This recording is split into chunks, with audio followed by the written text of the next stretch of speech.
استقبال محرم. استقبال محرم یعنی کیا مطلب؟ استقبال محرم آپ نے سنا ہے استقبال ماہ رمضان. آپ نے اس عنوان سے مسئلہ نہیں ہے، لیکن استقبال ماہ حج مستحب ہے کہ جو حج پر جا رہا ہے وہ اپنے محاسن داڑھی کے بال اور سر کے بالوں کو نہ ترشوائے. اور یہ مسئلہ ہے کس مدت سے، تو گویا یہ استقبال ہے. 3 روزے 27 28 29 یا 28 29 30 شعبان المعظم کے کیا ہے؟ استقبال ماہ مبارک رمضان. پھر جب عید آ گئی تو پھر آپ نے 2 شوال سے روزے رکھنے شروع کیے. 2 3 4 5 6 7 شوال 6 روزے رکھے. یہ الوداع ہے کس کا؟ ماہ مبارک رمضان کا. زیارت پہ گئے، جب آپ گئے تو مختلف دعائیں پڑھنے کا حکم ہے. یہ گویا استقبال زیارت. کربلا جا رہے ہیں 3 دن روزے رکھیے، وہ جو مفاتیح میں آداب ہیں گھر والوں کو جمع کیجیے. یہ استقبال زیارت کربلا ہے، آداب زیارت کربلا. ہر چیز جو معصومین کے ساتھ جس کا تعلق ہے، جس طرح سے معصومین نے بتایا، خوب توجہ کیجیے گا اس پہ. یہ جو بے ڈھنگے بیتو کے کام انسان بناتا ہے، امام اپنے شاگرد کو نہیں بخش رہا. میری آپ کی اوقات کیا ہے؟ جب رسول اللہ میں نے دعا بنائی ہے ذرا سن لیجیے غلطیوں کو. اپنی دعا اپنے، جب رسول اللہ سن تو لیجیے کہ اپنی دعا اپنے پاس رکھو، جو ہم بتا رہے ہیں وہ کرو. آپ کب سے اتنے بڑے ہو گئے کہ امام صادق کو ڈکٹیشن دینے لگے؟ آپ کب سے اتنے بڑے ہو گئے کہ صادق آل محمد کو بتائیں؟ جب رسول اللہ میری بھی دعا، اب ہم تو ہو ہی نہیں کہیں، اوقات ہی نہیں ہے تمہاری کہیں. یہاں پہ انبیاء اولو العزم کے بالوں پر جھڑ چکے ہیں. یہاں پہ میری دعا بنائی ہوئی، میری زیارت رکھیے اپنی تمام مغلظات کو اپنے پاس. بات ہوگی صرف 14 مسئلہ. انی تارکن فیکم الثقلین، 2 چیزیں چھوڑ کے جا رہا ہوں. اگر 2 چیزوں تک کائنات کی ساری چیزیں آ گئیں تو قدر و قیمت ہے، ورنہ 2 کوڑی کی نہیں ہے. خوب توجہ کیجیے اس بات کے اوپر. لہٰذا معصومین کی سیرت، معصومین کا مزاج، معصومین کی احادیث، معصومین کی تعلیمات، احادیث میں، اصول کافی میں، بہار میں، وسائل الشیعہ میں، یہاں سے لیجیے. حسین ابن علی سید الشہداء، کس طرح سے آپ استقبال کے لیے جائیں، کیسے جائیں؟ جس طرح سے آپ کا 7واں امام جاتا تھا. 8ویں امام فرماتے ہیں کہ جب محرم کا چاند دکھتا تھا، یا ضرور الکعبۃ فی وجہ ابی، میرے والد کے چہرے پر درد کے آثار آ جاتے تھے.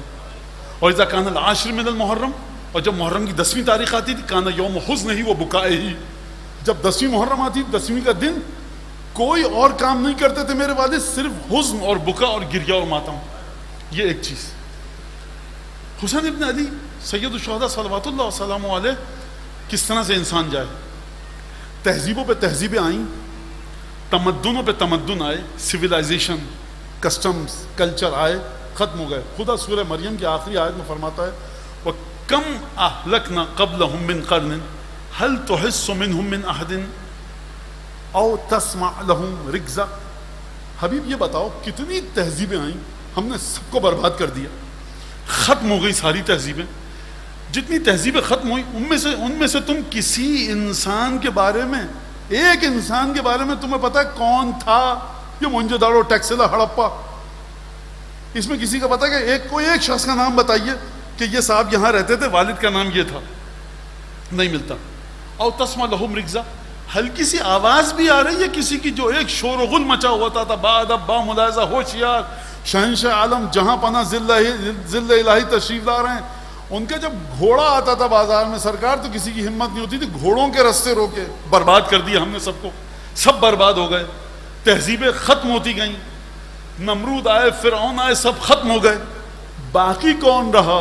باقی وہ رہا کہ جس کے لیے ابراہیم نے دعا کی تھی. باقی وہ رہا جس کے بارے میں فرمایا انا اعطیناک الکوثر، قیامت تک کے لیے یہ برباد، تم آباد. تہذیبوں پہ تہذیبیں آئیں، غم انگیز ترین مراحل آئے، بڑے دکھ بھرے مرحلے آئے، لیکن حسین ابن علی کے غم کے سامنے جو آیا وہ خود برباد ہوا. اور حسین ابن علی کا غم اسی طرح سے ہے، بغیر کسی لالچ کے. آپ حضرات یہاں پر شہر میں، دنیا میں جہاں مجلس ہو رہی ہے وہاں پر لوگ موجود ہیں. تو یہ وجہ کیا ہے اس کی؟ وجہ یہ ہے کہ تم اپنی طرف سے اخلاص بھیجو، ہم اپنی طرف سے مستحد بھیجیں گے. خوب توجہ کیجیے گا. یہ کس چیز نے باقی رکھا زیارت عزاداری حسین ابن علی کو؟ یہ عزاداروں کے اخلاص نے. یہ کس بنیاد پر میں مجلس پڑھ رہا ہوں آپ کے سامنے؟ آپ کی دعاؤں کے صدقے میں. آپ سمجھ رہے ہیں کہ میں پڑھ کے آیا ہوں، ارے کیا پڑھنا سرکار، دماغ میں اگر یادداشت نہ ہو تو کیا پڑھ کے خاک انسان بات کرے گا، زبان اگر اٹک جائے تو کیا بات کرے گا؟ آپ کی دعائیں ہیں، آپ کے پاک قلب ہیں، آپ پورا دن رزق حلال کما کر یہاں بیٹھے ہیں، آپ مغرب عشاء کی نماز خلوص کے ساتھ پڑھ کر آئے ہیں، آپ دعا کرتے ہیں تو ممبر چلتا ہے، کسی خام خیالی میں کوئی نہ رہے۔ علامہ صاحب بیٹھے، کیا علامہ صاحب اور کیا مولانا، خوب توجہ کیجیے گا۔ لہٰذا سیدہ کا وعدہ ہے کہ تم اپنی خالصانہ عبادتیں بھیجو، پروردگار اپنے خالصانہ تحفے بھیجے گا۔ یہ ان ماؤں کا احسان ہے کہ جن کے بطن میں رہ کر آپ نے محبت اہل بیت سیکھی، لہٰذا آپ نے عزاداری کو لطف سید الشہداء دعائے جناب زینب کے صدقے میں اس مقام پر رکھا کہ جس مقام پر بی بی نے رکھنے کا حکم دیا تھا۔ جب آپ نے اپنے وعدے کو پورا کیا تو خدا نے اپنے وعدے کو پورا کیا۔ تہذیبوں پہ تہذیبیں مٹ گئیں، لیکن یہ غم اسی طرح سے چلتا رہا۔ اس غم کو اسی طرح سے چلتے رہنا چاہیے۔ کس طرح سے چلے گا؟ جب تک معصومین کی تعلیمات کے مطابق رہے گا۔ ایک ایک جز، ایک ایک حصہ جو سید الشہداء کے ساتھ جڑا ہوا، سید الشہداء کی پیاس، سید الشہداء کا سوکھا حلق، سید الشہداء کے سوکھے لب، سید الشہداء کے بچوں کے مصائب، سید الشہداء کے گھر کی خواتین کے مصائب، سید الشہداء کے ساتھ انصار کے مصائب، سید الشہداء کے ساتھ ان کے بنو ہاشم کے شہداء کے مصائب، ایک ایک چیز جو جڑی ہوئی ہے سید الشہداء کے ساتھ، معصومین نے اس کو جوڑ کر اعلان کر کر ایک عجیب اعزاز کے ساتھ بیان کیا ہے۔ یہاں تک کہ سید الشہداء کے عزاداروں کے بارے میں گفتگو فرمائی ہے معصومین نے، عجیب انداز سے گفتگو فرمائی ہے۔ یعنی حسین ابن علی کو اسی تصویر کے ساتھ اپنے تصور میں اتاریے کہ جس تصویر کے خاکے کو آپ کا چھٹا امام بنا کر گیا ہے، جس انداز سے سید ساجدین بنا کر گئے ہیں، جس انداز سے بی بی زینب بنا کر گئی ہیں، جس انداز سے پنجتن بنا کے گئے، اس سے بڑھ کر کوئی عبادت نہیں ہو سکتی۔ ما من عبد بکا الا ووصل فاطمہ ووصل رسول اللہ واسعدھا، کوئی بندہ مومن ایسا نہیں ہے کہ جو گریہ کرے حسین ابن علی پر، مگر یہ کہ بخدا اس روایت کا ترجمہ کرنے سے پہلے میں آپ کو ذرا اپنی اوقات بتا دوں۔ ہم آپ سب غیر معصوم ہیں، 3 اور 4 میں شک، 5 اور 6 میں شک، روزہ رکھا تھا کل کے نہیں رکھا تھا، کتنے گناہ کیا ثواب کر رہے ہیں اپنی عبادت اپنی کوشش کے ساتھ۔ ہم ان لوگوں کے ساتھ جڑ سکتے ہیں جو شب جمعہ کو جن کی روحیں عرش پر ہوں، کیا ہمارا تعلق اور کیا ان کا تعلق؟ مثال دے رہا ہوں آپ کو، غور سے سنیے گا، تفصیل کے میں نہیں جاؤں گا، وقت ہمارا ختم ہو رہا ہے۔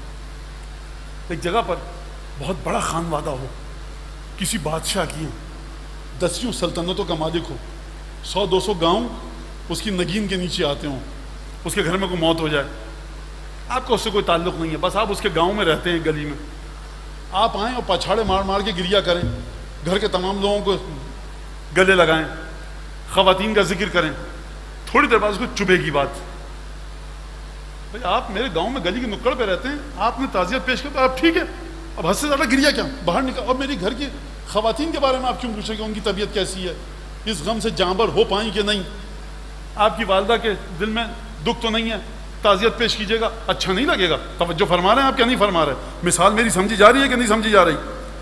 تو اوقات پہ کہے گا میاں میں 50 گاؤں کا مالک ہوں، تم میرے ایک کسان ہو، تم میرے ایک نوکر ہو، تو اب ہمارے گھر والے لوگ آ رہے ہیں عزاداری کے لیے، اب تم نکل جاؤ۔ 50 گاؤں کا مالک یہ کہتا ہے، لطف مطلقہ قاہرہ امیم سید الشہداء کو دیکھیے، کہا کہ ہمارے غم میں رو، ہماری اوقات ہے کیا؟ ہم لوگ ہیں کون کہ جو سیدہ کو تعزیت پیش کریں؟ ہم ہیں کون کہ جو حضرت حجت ابن الحسن کو تعزیت پیش کریں؟ یہ زبان کیا اس قابل ہے نجس زبان کہ حضرت حجت ابن الحسن سے کہے آجرک اللہ یا بقیت اللہ فی مصاب جدک الحسین؟ امام زمانہ ایک دفعہ پلٹ کے یہ کہہ سکتے ہیں نا، تمہاری نہ نماز درست، نہ روزہ درست، نہ وضو درست، نہ قلب تمہارا درست، نجاست کا پلندہ ہو، حیثیت کیسے ہوئی ہمیں تعزیت پیش کرنے کی؟ یہ ہے لطف جناب سیدہ کہ اپنی عزاداری میں آپ کو آنے کی اجازت دی۔ حیثیت کیا ہے ہماری؟ کسی میں حیثیت ہے کہ ذریعہ سید الشہداء کے سامنے کھڑا ہو کر کہے السلام علیکم ابن رسول اللہ؟ پہلی محرم ریان ابن شبیب 8ویں امام کے پاس آیا، اے شبیب کے بیٹے الصائم انت، آج پہلی محرم ہے، کیا تو نے روزہ رکھا ہے؟ کہ اپنا رسول اللہ نہیں روزہ رکھا۔ کہا یا ابن شبیب سن، ان هذا الشهر المحرم الذي كان اهل الجاہلیہ يحرمونه، اے سن شبیب کے بیٹے، اہل جاہلیت يحرمون فيه القتال والظلم، جاہل جو عرب تھے نا، مجھے نہیں پتا امام رضا نے کس دکھتے دل کے ساتھ یہ جملہ ارشاد فرمایا کہ جو جاہل عرب تھے نا، جاہل عرب جو بچیوں کو زندہ درگور کرتے تھے، محرم کے مہینے کا احترام کرتے تھے اور کہتے تھے محرم کا چاند دکھ گیا تلوار زمین پر رکھ دو. اب ڈاکو قافلوں کو لوٹتے نہیں تھے، لیکن امت مصطفیٰ نے اس مہینے میں نبی کے بیٹے کا خون بہایا. اگر نبی کے بیٹے کا خون بہایا گیا ہوتا تو شاید ہم صبر کر لیتے. فرمایا وہ سب نساہو، عرب دشمن کا قتل کرتا تھا، عورتوں کو قید نہیں کرتا تھا. امام نے فرمایا رسول کی بیٹیوں کو قیدی بنایا گیا. وانتہبوا ثقلہ، اور حسین کے خیموں کو لوٹا گیا.